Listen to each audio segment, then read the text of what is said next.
The Queensland photo, 1946. Taken in 1946 in Queensland, Australia by a mother who was taking a picture of her teenage daughter's grave. Nobody was in sight at the time, but when the picture was processed, the image of a child appeared, apparently sitting on the grave. The mother does not recognize the child, thereby reducing the possibility that it's a double exposure.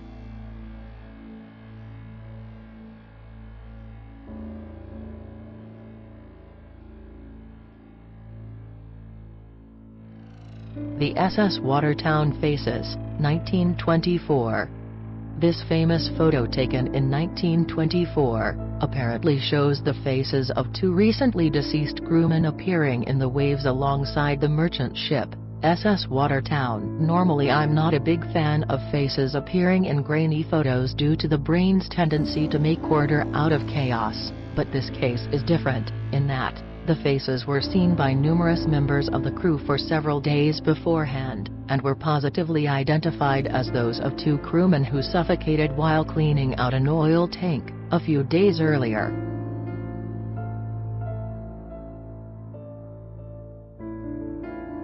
The Wimpfire Apparition, 1995. This famous photo of a young girl looking out from a raging fire was taken during a 1995 structure fire at Wim Town Hall in Shropshire, England. Shot from across the street by a local photographer. Nothing unusual was seen at the time, but once the negative was developed, he noticed what appeared to be a young girl standing in the doorway of the burning building. Firemen found the photo so disturbing that they sifted through the ashes afterwards searching for the remains of a body, but found nothing, leaving everyone wondering who the girl may have been. Not surprisingly, there is a bit of local folklore which claims that a young girl named Jane Germ accidentally burned the town hall to the ground in 1677 when she dropped a candle, and her ghost has been reputed to haunt Wim Town Hall ever since. Once a firebug, always a firebug, I guess.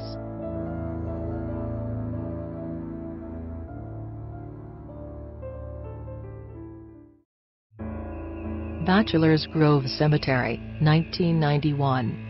One of those too good to be true photos. This one actually has a pretty good pedigree, because it was shot by a professional paranormal investigator.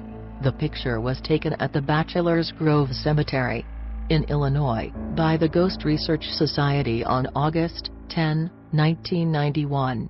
Photographer Mari Huff was using high-speed monochromatic film in the area, where their equipment had detected several electromagnetic anomalies, complete in a burial shroud of the era, sitting on a gravestone. Note that parts of her lower legs appear to be transparent.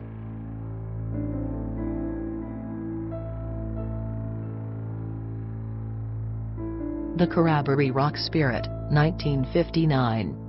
Taken by Reverend R.S. Blonce at Carabary Rock near Alice Springs, Australia in 1959, this famous photo has been around for many years and defies explanation to this day. It wouldn't be difficult to fake this photo with modern photo manipulation softwares, but it would have been nearly impossible to do in 1959. HMS Daedalus photo, 1919. Another classic and one of the better captures, this photograph from 1919, taken by retired RAF officer, Sir Victor Goddard, shows his squadron from the Royal Navy vessel, HMS Daedalus. Notice the transparent face peering around the man in the upper left corner of the photo. Several men from this squadron identified the face as belonging to mechanic Freddie Jackson, who had been killed 2 days earlier, when he accidentally walked into a spinning propeller blade. His funeral had taken place earlier that day. Apparently, Freddie didn't want to miss all the fun.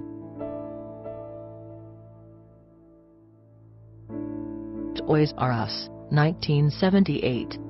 This shot has one of the best pedigrees among spirit photos because it was shot under carefully controlled circumstances with numerous witnesses present, making fakery especially difficult.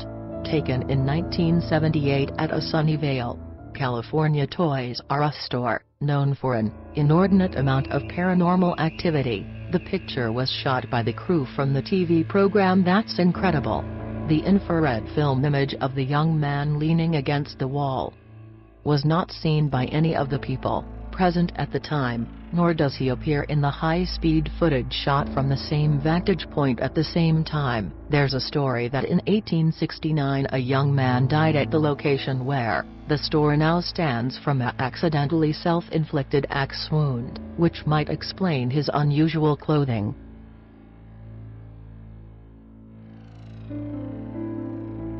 The Lord Combermere photo, 1891. This well-known photo, and perhaps one of the oldest examples of a bona fide spirit photo, was taken in the Combermere Abbey Library in 1891 by Sibylle Corbett.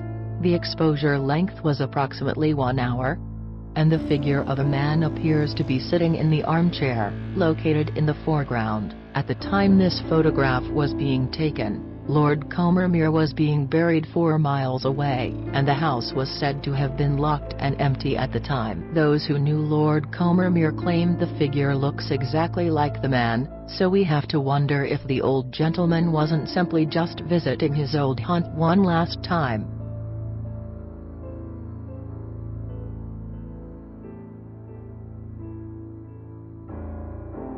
The Chinnery photo, 1959.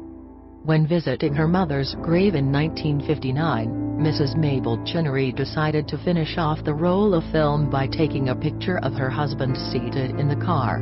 When the roll was developed, a female figure appeared, sitting in the back seat. Mrs. Chinnery and several family members insist that the female figure is that of her mother, who appears to have taken her customary place in the back seat and is patiently waiting to be driven home. A photographic expert examined the print and declared it to be neither a reflection nor a double exposure. Notice that Mom appears to be a pretty solid ghost, with no hint of transparency or light from the rear windows shining through her. Even her glasses appear to reflect light.